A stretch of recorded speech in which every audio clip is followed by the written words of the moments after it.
Assalamualaikum warahmatullahi wabarakatuh. Saya Juna Nabila Amalia, NIM 2119365. Saya akan menjelaskan materi bertema investasi amal soleh, poin 3 yang berjudul hijrah dan jihad, harta, jiwa, raga, dan poin kelima, potensi generasi terbaik. Poin yang pertama ada hakikat hijrah dan jihad, harta, jiwa, raga. Hijrah memiliki makna yang beragam termasuk perubahan moral pada seseorang. Hijrah merupakan suatu hal yang amat penting dilakukan dalam melakukan sebuah perubahan. Tujuan hijrah sendiri itu untuk mencegah kezaliman, untuk mencegah ancaman musuh, untuk menguji kesabaran, untuk memperluas penyebaran agama, dan untuk menjaga perjanjian dan perdamaian. Poin yang ketiga, ada teori hijrah dan jihad dengan harta, jiwa, raga. Yang pertama ada poin hijrah. Cara etimologi, hijrah adalah perpindahan, meninggalkan, tidak mempedulikan lagi, dan berpaling. Cara etimologi, hijrah adalah selain bermakna hakiki yang dilakukan secara fisik, yaitu perpindahan tempat, bermakna maknawi juga dilakukan secara non-fisik, yaitu perubahan moral seseorang. Yang kedua ada pengertian jihad. Jihad adalah kesungguhan dalam mencurahkan segala kemampuan untuk mencapai tujuan. Jihad dengan harta tidak terbatas pada pemberian harta kepada orang-orang yang membutuhkan saja, tetapi orang yang sanggup menutup mata hatinya dari gemerlap harta kekayaan. Jihad dengan jiwa raga berarti pengorbanan nyawa, raga, indera, tenaga, pemikiran, dan unsur-unsur lain yang berkaitan dengan manusia baik fisik maupun non-fisik. Yang poin selanjutnya, dalil hijrah dan jihad dengan harta, jiwa, raga terdapat dalam Quran surat At-Taubah ayat 20. Bismillahirrahmanirrahim. Alladzina amanu wa hajaru wa jahadu fi sabilillahi bi amwalihim wa anfusihim a'dhamu darajatan indallah wa ulaika humul faizun.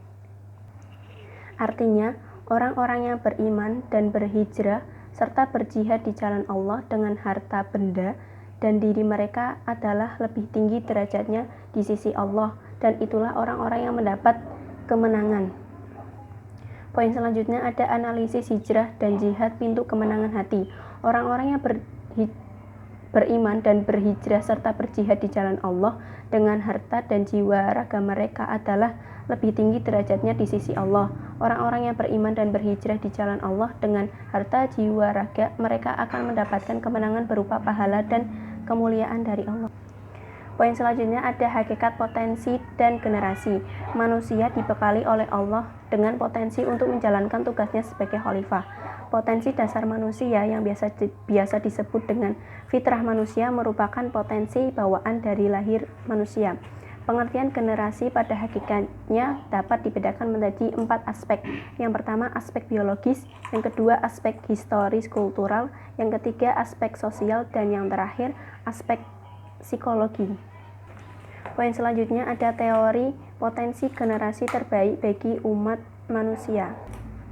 Potensi yang terdapat pada generasi muda yang perlu dikembangkan untuk menjadi generasi terbaik itu yang pertama harus idealisme dan daya kritis, yang kedua dinamika dan kreativitas, yang ketiga keberanian mengambil resiko, yang keempat optimis dan kegairahan penuh semangat, yang kelima sikap kemandirian dan disiplin murni, yang keenam terdidik, yang ketujuh keanekaragaman dalam persatuan dan kesatuan, yang ketujuh patriotisme dan nasionalisme, yang kedelapan fisik dan jumlah banyak, yang kesembilan sikap satria, yang ke-10 kemampuan penguasaan ilmu teknologi.